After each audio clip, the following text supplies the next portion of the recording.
మొన్న పులివెందుల్లో జరిగినటువంటి నందీశ్వరాలయ ప్రతిష్టలో జగన్మోహన్ రెడ్డి గారు ప్రవర్తించిన తీరు, అక్కడ యజ్ఞం చేసేటప్పుడు ఆయన ప్రవర్తించిన తీరుని అసలు ఎలా చూడాలంటారు? అక్కడ అకస్మాత్తుగా యజ్ఞాల్లో పాల్గొనాల్సిన అవసరం ఏమొచ్చిందంటారు ఆయనకి? అంటే ఇప్పుడు హిందువులందరికీ కూడా జగన్మోహన్ రెడ్డి మీద ఒక ఆగ్రహం ఉందన్నమాట. ఆగ్రహం ఇంకా ఆయన్ని 11 నుంచి ఇంకా ఎక్కడ తగ్గిస్తారనే అనే ఆలోచనతోటి ఇప్పుడు ఏంటంటే ఈ హిందూ దేవాలయాల దగ్గర కొంచెం యజ్ఞ యాగాదుల్లో పాల్గొంటే వాళ్ళకేమైనా పాజిటివ్ వైబ్స్ ఏమైనా వస్తాయేమో అనే ఉద్దేశంతో ఆయన ఇప్పుడు కొత్త డ్రామా ఆడుతున్నాడు అనమాట. కొత్త డ్రామాకి తెరదీశాడు. అలాగే ఇప్పుడు హిందువులందరూ కూడా ఈ ప్రసాదం మీద కానీ వీటన్నిటి మీద కూడా చాలా ఆగ్రహంగా ఉన్నారు. అంటే దీని మీద ఈయన ఎక్కువగా హిందువుల మనోభావాలు దెబ్బతింటున్నాయి కదా, దాన్ని కొంచెం పాజిటివ్గా చేసుకుందాం అనే ఉద్దేశంతో ఆయన ఏదేదో విచిత్ర విన్యాసాలు చేస్తున్నాడు అనమాట. అయినా కానీ యజ్ఞాలకి యాగాలకి వెళ్ళేటప్పుడు కంపల్సరిగా దంపతులు కూర్చొని చెయ్యాలి. అలా కాకుండా ఓన్లీ సింగిల్గా కూడా అసలు అది ఎలా చేయాలో చేత కాదు. కనీసం పంతులు అంటే ఆయన కూర్చునేటప్పుడు కూడా లెగవలేని పరిస్థితుల్లో ఉంటే అంటే పౌరహిత్యం చేసేవాళ్ళు ఆయనకి సపోర్ట్ చేయాల్సిన పరిస్థితి వచ్చిందనమాట. అసలు ఆయనకి ముందు ఎలాగ కూర్చోవాలా, కనీసం ఆ ప్రవర్తన ఎలాగ చేయాలో కూడా తెలియని పరిస్థితిలో ఆయన యజ్ఞ యాగాలు ఎందుకు చేస్తున్నాడు అంటే అది ఆయన రాజకీయ భవిష్యత్తుని పెంచుకోవాలనే ఆలోచనతోటి చేస్తున్నాడు అనమాట. అది ఆఖరికి దేవాలయ ప్రతిష్టలను కూడా రాజకీయం కోసం వాడుకునే పరిస్థితిలో ఉన్నారంటారా జగన్మోహన్ రెడ్డి గారు? మరి ఖచ్చితంగా అండి, ఖచ్చితంగా అతను రాజకీయాల కోసమే మన హిందుత్వాన్ని ఆయన ఉంటున్నాడు అనమాట. అంటే మన హిందుత్వానికి దగ్గరగా ఉన్నట్టు నటిస్తున్నాడే తప్పితే ఆయన మాత్రం అది సొంతగా ఉన్న భక్తి అయితే కాదు.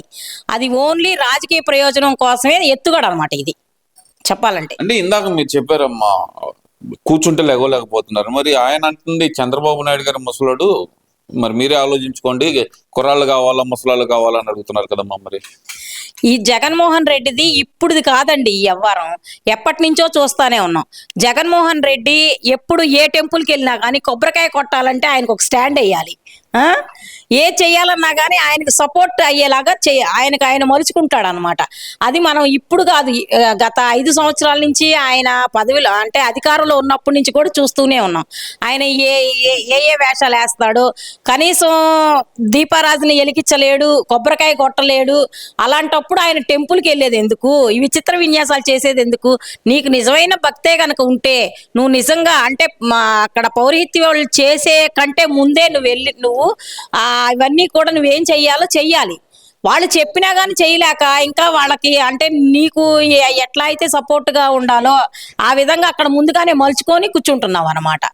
దాన్ని బట్టి అర్థమవుతుంది ప్రజలకు కూడా ఈయన ఏంటంటే రాజకీయం కోసమే ఈ హిందుత్వాన్ని వాడుతున్నాడు అనేది అర్థమవుతుంది అనమాట. అంటే ఇక్కడ ఏదైతే తిరుమల లడ్డు వ్యవహారం అమ్మా ఉండే కొందది పీక్స్ కి వెళ్తుంది తప్పితే తగ్గే పరిస్థితి కాదు. ఎలా చూడాలంటారు? ఒకవైపునే మాకు వాళ్ళు క్లీన్ చిట్ వచ్చేసింది అంటూ సంబరాలు చేస్తున్న పరిస్థితి వైసీపీ నాయకులు. అసలు అందులో ఉంది నెయ్యే కాదు అని చెప్పి రిపోర్ట్ లో వచ్చిన పరిస్థితి. ఇద్దరిలో ఎవరి మాట నమ్మాలని పడ్డా, అటు రిపోర్టును నమ్మాలంటారా, ఇటు వైసీపీ నాయకులను నమ్మాలనుకునే పరిస్థితిలో భక్తులు డైలమాలా ఉన్నారు. అసలు ఏమనుకోవాలమ్మా దాని గురించి? రిపోర్ట్ అంటే దాన్ని రీసెర్చ్ చేసే కదండి రిపోర్ట్ ఇచ్చేది. రిపోర్ట్లో ఏముంది, అసలు నెయ్యే లేదు. నెయ్యి లేకుండా కెమికల్స్ తోటి అంటే ఇప్పుడు సైంటిస్టులు కనుక ఏదో ఒకటి విచిత్రమైన వస్తువు తయారు చేస్తారు కదా, ఆ టైప్లో ఇప్పుడు జగన్మోహన్ రెడ్డిని ఇప్పుడు కొత్తగా సైంటిస్ట్ అని పేరు పెట్టాలన్నమాట. ఎందుకంటే నెయ్యికి సంబంధించిన ఏ వస్తువు లేకుండా కెమికల్స్ తోటి నెయ్యి తయారు చేశాడంటే ఆయనకి నిజంగానే అవార్డు ఇవ్వచ్చు అనమాట. దానికి ఇప్పటి వరకు ఎవరు చేయలేకపోయారు కదా. కానీ ఆ కెమికల్స్ తోటి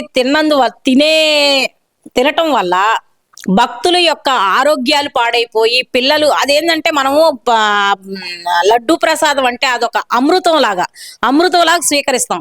మనం వెళ్ళలేకపోయినా కానీ ఎవరైనా చుట్టుపక్కల వాళ్ళు వెళ్ళినా కానీ తీసుకొచ్చి అది కొంచెం పెట్టినా కానీ కాళ్ళ చెప్పులు మనం అంటే శుభ్రంగా ఉన్నప్పుడే అది స్వీకరించడానికి చూస్తాం అనమాట. అలాంటిది ఆ వస్తువుని అంత మలినం చేశాడు అంటే అదంతా కూడా ఆ పాపం అంతా కూడా జగన్మోహన్ రెడ్డికే దక్కిద్ది అనమాట. ఇదంతా ఒకేత అయితే కనుక లక్ష్మీ పార్వతి గారమ్మ మళ్ళీ మీడియా ముందరకు వచ్చారు. ఆమె అంటుంది ఏంటంటే కనుక నారా లోకేష్ ని కంట్రోల్లో పెట్టుకోవటమే చేత కాదు నీకు, ఇంకా రాష్ట్ర రాజకీయాలను ఏం కంట్రోల్లో పెడతావు నువ్వు అంటూ చంద్రబాబు నాయుడు గారిని అయితే కనుక విమర్శించే పరిస్థితి. ఎలా చూడాలంటారమ్మా మరి ఆ వ్యాఖ్యలు? అసలు నారా లోకేష్ గారు అంతకు ముందు గతంలో ఉన్నప్పుడు వాళ్ళందరూ ఏమన్నారు, అసలు మాట్లాడటం చేత కాదు, పప్పు తుప్పు అని ఏది పడితే అది మాట్లాడాడు. ఇప్పుడు ఆ పప్పు తుప్పు అన్నోళ్ళే నిప్పయి ఉక్రోషిస్తుంటే ఈ రోజు అది తట్టుకోలేక నీ కంట్రోల్ పెట్టుకోండి అంటే మీ నోటికి ఏది మాట వస్తే అది మాట్లాడతారనమాట. అది మీరు ఆలోచించుకోవాల్సిన అవసరం ఉంది. లోకేష్ బాబు ఎన్నెన్ని దేశాలకు వెళ్ళి మనకి ఎన్నెన్ని కంపెనీలు తీసుకొస్తున్నాడు, ప్రజలకి ఎంత మేలు చేస్తున్నాడు అంటే చంద్రబాబు నాయుడు గారు కూడా ఎక్కడెక్కడ ఏ కంపెనీలు పెట్టాలి, ప్రజలకి ఏ విధంగా మేలు జరిగిద్ది అనే విధంగా వాళ్ళు ముందుకెళ్తున్నారనమాట. అది తట్టుకోలేక లోకేష్ ని కంట్రోల్లో పెట్టుకోండి అది ఇది అంటే మీ దాకా వస్తేనేమో అది కంట్రోల్లో పెట్టుకోవాలి. అదే అంతకు ముందు అయితే సరిగ్గా మాట్లాడలేనప్పుడు పప్పు తుప్పు అంటారా అంటే అసలు ఆమెని మామూలుగా అయితే అసలు ఆమెను లెక్క చేయకూడదు, ఏదో అడిగారని చెప్తున్నాం కానీ ఆమె అసలు రాజకీయం కాదు కదా.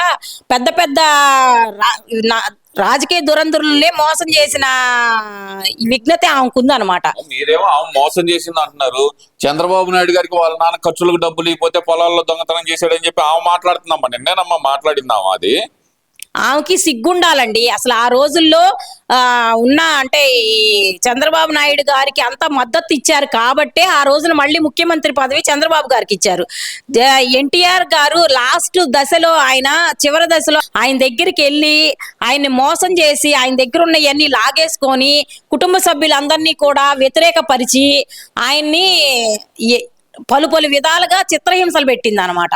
అలాంటి మనిషి వాడు వచ్చి మాట్లాడుతుందంటే సిగ్గుండాలి. ఒకవేళ నువ్వు ఎన్టీఆర్ గారిని చూడటానికే వచ్చావు, అలాంటప్పుడు ఏం చేయాలి, కుటుంబ సభ్యులందరినీ కూడా మంచి చేసుకొని అమ్మ నేను మీ నాన్నకి ఇది చేశాను అది చేశాను అని చెప్పేసి వాళ్ళకి మంచిగా ఉండి వాళ్ళ కుటుంబ సభ్యులకి అండగా ఉండాలి. ఇవాళ నువ్వు అపోజిషన్ పార్టీలో ఉన్న వాళ్ళ దగ్గరికి వెళ్ళి కూర్చొని చంద్రబాబు నాయుడు గారిని తిడుతున్నావు అంటే నీకు సిగ్గుందా అని చెప్పేసి నేను అడుగుతున్నాను అనమాట. అసలు ఆమెకి రాజకీయం కాదండి, అసలు ఆమెని ఆ పార్టీలో ఉన్న వాళ్ళు కూడా ఎవరు కూడా ఆమె మాట్లాడిన దానికి కింద కామెంట్స్ చూడండి, ఒక్కటి కూడా కనీసం పాజిటివ్ కామెంటే రాదు. ఎంత మంది పెట్టినా కానీ మొత్తం నెగిటివ్ కామెంట్సే. ఆ కామెంట్స్ చూసి చచ్చిపోవచ్చు ఆమె, అసలు ఇంట్లో కూర్చోవచ్చు, అసలు మాట్లాడకూడదు నన్ను అడిగితే. అంటే ఈ దొంగ అని మాట్లాడటాన్ని అసలు ఎలా చూడాలమ్మా? అసలు పదే చంద్రబాబు నాయుడు గారిని ఆ హెరిటేజ్ లో హెరిటేజ్ కూడా దొంగ సంస్థను 2 ఎకరాల ఆసామి లక్షల కోట్లు సంపాదించాడు, ఎలా సంపాదించాడు అంటూ లక్ష్మీ పార్వతి మాట్లాడుతున్న విధానం అమ్మా ఎలా చూడాలంటారు మరి? నువ్వు అసలుకి నీ సంగతి మాకు తెలుసమ్మా. నరసరావుపేటలో ఒక పూరింట్లో అద్దుకున్నావు, నీకు అసలుకి తినటానికి కూడా గతి లేక ఎళ్ళమ్మడి తిరిగి మజ్జిగ కొంచెం అమ్మగారు మజ్జిగ పెరుగుంటే ఇయ్యండి అని అడుక్కున్న దానివి. ఇవాళ నువ్వు ఇన్ని కోట్లకి అధికారం నీకు ఎలా వచ్చింది? నువ్వు ఎన్టీఆర్ గారి పక్కన ఊరక కొన్నాళ్ళు ఉన్నందుకే నీకు ఇంత ఆస్తులు వచ్చినాయి. మరి చంద్రబాబు నాయుడు గారు వాళ్ళ ఆవిడ వాళ్ళ కోడలు అందరూ హెరిటేజ్ సంస్థలు స్థాపించి ఆ వ్యాపారాలను దినదినాభివృద్ధి చెందించి మరి డబ్బులు సంపాదన డెవలప్ అవ్వకుండా ఎలా ఉంటారు? నీకు సిగ్గుండాలి మాట్లాడాలంటే. నువ్వు అడుక్కు తినేదాన్ని వచ్చి ఇప్పుడు ఏదో ఒక పదవి ఇచ్చారని చెప్పి అట్లా పడితే అట్లా మాట్లాడుతున్నావు. లక్ష్మీ పార్వతి నువ్వు ఇంకొకసారి మాట్లాడావంటే మామూలుగా ఉండదన్నమాట.